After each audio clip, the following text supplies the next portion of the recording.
Little pre-news thing. Hello. We are looking for people to do the news. Actually, we're a little bit short on those. If you are a content creator and you think you can help us do that, then please follow the link in the description to our little tryout server, where you can have a talk to one of us. We can work out whether or not you are suited to help us with the news. And we'd love to hear from you, to be honest. And yeah, hopefully get you on board. That'd be really nice. Anyway, here's some news. Welcome back, everybody, to another episode of the GC Informer. I am Snowy, otherwise known as Count Fracula. I've got an audio episode for you today, but we're going to power through it and we'll get lots of interesting news out to you. We'll start with positive news. We've got Games Done Quick has, I think, wrapped up now, or at the very least getting close to wrapped up. And oh boy, they've done very well again. They've smashed it out of the park. They've raised more than $2.6 million for the Prevent Cancer Foundation in a week, which is amazing. For those of you who don't know, Games Done Quick is very much what it says on the tin, and it's a load of people throughout the week doing speedruns of various different games. Zelda Breath of the Wild, for instance. There's a guy who played Mike Tyson's Punch-Out and Super Punch-Out at the same time on the same controller. I don't know how, but that's a thing that they did. So yes, it's a really great thing. It's a really great cause. They always do a lot of great things and put on a great show. Do it all for charity. And yes, so they've surpassed last year's spring one of 2.22 million with, yes, 2.63. So well done to them. Now on to a more shady sort of story. Quantic Dream, the studio owned by David Cage, has come under some heavy fire under a string of rather serious allegations. The studio has been accused of being a very toxic workplace and in just really like an awful place to be working. And at the very least, apparently turning a blind eye to awful people being in their company. Of course, David Cage and his second-in-command deny all the allegations, saying they are shocked by these accusations. And I certainly hope that this isn't true. Allegations include images being photoshopped, which include some of the people who work at Quantic Dream, and having them put into sexual positions, adorned with homophobic or sexist slurs, or even made to look like Nazis. Yeah. So basically, it's just a load of images of the staff that have been photoshopped. Apparently, this is a sort of hazing thing, it seems like, sent around as group emails around the company. But yes, it's not fun. Complaints were made, of course, although David Cage and the second-in-command person claim to have not seen the images, or at least not the worst images, only the ones which were, quote, funny or more or less amusing. Now, this story got updated this morning, and David Cage has categorically denied any wrongdoing, and in fact they've denied all these sort of allegations against them, particularly on their part. Apparently there's been sexual advances made on certain staff, and both of them have denied that, saying they value every single person who works with Quantic Dream. It's of utmost importance to us that we maintain a safe environment that allows us to channel all our shared passion for making video games. They also say that they will file complaints about these allegations because probably things like slander, because that's a thing in France as well as here.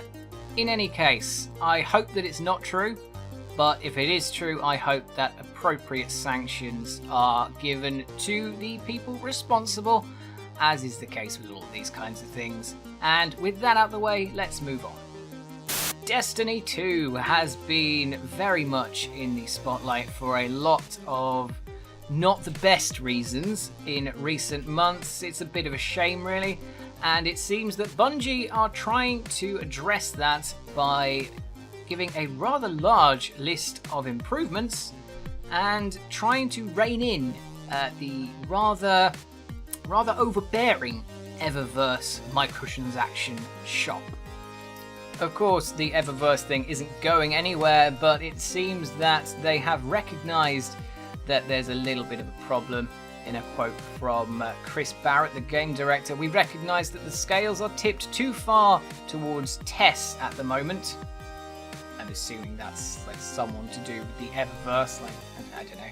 Eververse was never intended to be a substitute for endgame content and rewards. Nevertheless, whether it's down to you or your publishers though, it has become that, which is a bit of a shame. But anyway, let's move on.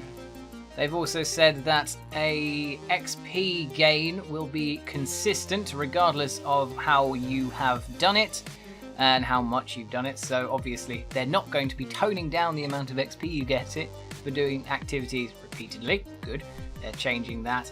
And yeah, well done on that, guys.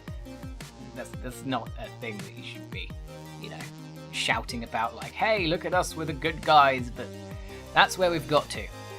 Other things that are returning from Destiny 1 include raid loot with raid-specific perks.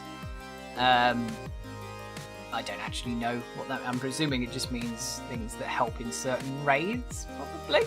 I don't know.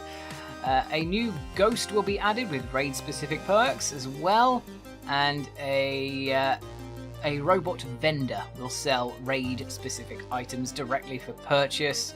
Apparently as well, a particular scoring system will be added that was in Destiny 1. It's the Rise of Iron strike scoring. No idea. And it uses a different scoring to the time mechanic, which people hated. Armor and weapon mods will get a full rework, making them a bit more powerful. Okay, that's a good thing. That means they're, it's less shit. And the PC version, specifically, will get a text chat in the Tower Hub. Was that not a thing already? In the spring, there will be more improvements. This is very much an ongoing thing. Like, this isn't just a sort of big update. This is staggered throughout the first quarter of the year, which is a good thing. 2 new Crucible progression ranks, apparently to show off for both competitive and casual players, whatever that means. The return of private matches, which were apparently not a thing. Wow, okay. 6 versus 6 multiplayer, the return of Mayhem Crucible events. Exotic quality gear is going to have improvements to stand out a bit better. More vault space, PC clan chat, and the ability to apply multiple emotes, which is probably a good thing. I can imagine that would be a bit annoying if you could only use one. It seems that there'll be some slight adjustments into specific endgame pursuits. In fact, I will quote from Mr. Barrett. "We agree with your feedback on the imbalance between the achievement and bright engram rewards. We will be making adjustments to shift more rewards into specific endgame pursuits instead of generic XP grinding for bright engrams. We're excited to share the details as soon as we have them worked out." So yes, it seems that Bungie have made a lot of big promises regarding Destiny 2, and we're very much hoping they will deliver on them.